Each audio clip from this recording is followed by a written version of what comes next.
Hello বন্ধুরা, আজকে আমি তোমাদের সাথে একটা বিরিয়ানি রেসিপি শেয়ার করছি। একটা পাত্রতে আমি একটু মশলা বেটে নিয়েছি, আদা রসুন পেঁয়াজ বাটা আছে। আর একটা পাত্রে আমি একটু চাল নিয়েছি। আর একটা পাত্রে আমি নিয়েছি এলাচ, দারচিনি, শাহি গরম মশলা আর তেজপাতা। বেরেস্তার জন্য পেঁয়াজ কেটে রেখেছি। এইটার মধ্যে আছে টমেটো কুচানো, পেঁয়াজ কুচানো আর আদা রসুনের পেস্ট। দেখো, আর 3টে ডিম, যেহেতু আমাদের ছোট ফ্যামিলি সেই জন্য 3টে ডিমই নিয়েছি। এই ডিমগুলো এখন আমি কেটে নেব, হালকা হাতে কেটে নেব, যাতে এর ভেতরে মশলাটা ঠিকমতো পৌঁছায়।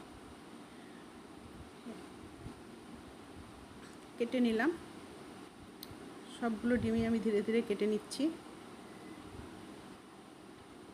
এবার 4টে আলুর পিস আমি রেখে দিয়েছি। এটা এবার ম্যারিনেট করে নেব। লবণ হলুদ দিয়ে ম্যারিনেট করে নেব। ম্যারিনেট করার পরে ভালো করে এটা আমি একটু বেশি তেলে ভেজে নেব। বেশি তেলে ভেজে নিলে এটা লাল লাল হয়ে যাবে, খাওয়ার সময় দেখতে খুব ভালো লাগবে। তারপর আমি 4টে মাংসের পিস নিয়েছি, বড় বড়। এই পিসগুলোকে ম্যারিনেট করেছি। এই পিসগুলোকে এখন আমি ভালো করে ছুরি দিয়ে কেটে নেব। এবার বানানো মশলার মধ্যে আমি এটাকে আবারও ম্যারিনেট করে নেব।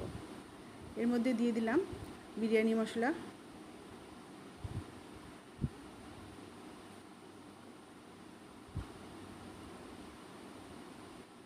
কাশ্মীরি মির্চ,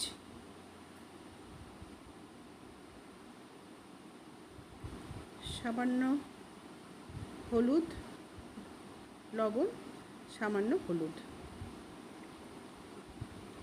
এবার এটাকে আমি ভালো করে ম্যারিনেট করে আধা ঘন্টার জন্য রেখে দেব ডিপ ফ্রিজে। দেখো, আলু ভেজে নিয়েছি লাল লাল করে।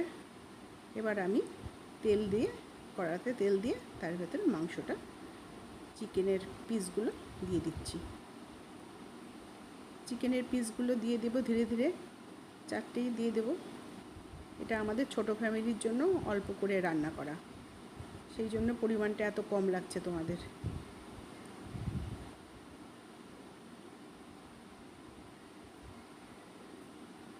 দিয়ে দিলাম। এবার এই পাশটা ভালো করে ভাজা হয়ে গেলে আমি উল্টো পাশটা, দেখো ভাজা হয়ে গেল, নেড়েচেড়ে দুপাশে নেড়েচেড়ে ভেজে নিয়েছি, ভাজা হয়ে গেছে। এবার আমি একটা প্লেটে এগুলো নামিয়ে নিচ্ছি। এবার কড়াতে যেটুকু তেল অবশিষ্ট আছে তার মধ্যে দিয়ে দিলাম টমেটো কুচি আর দেব পেঁয়াজ কুচি। টমেটো আর পেঁয়াজটা দিয়ে দেব। এটা ভাজা ভাজা হয়ে গেলে আমি এর ভেতরে মশলা বেটে রাখা মশলাটা দিয়ে দিচ্ছি। এবার দিচ্ছি কাশ্মীরি মির্চ,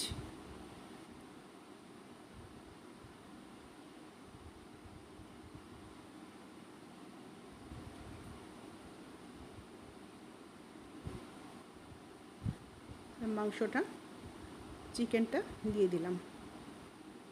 দিয়ে কিছুক্ষণ নাড়াচাড়া করে আমি দিয়ে দেবো আলু।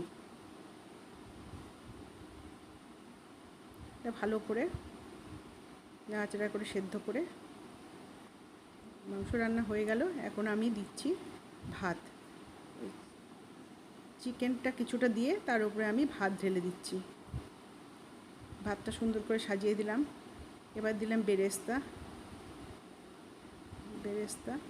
আর ডিমগুলো আমি নিচেই দিয়ে দিয়েছি।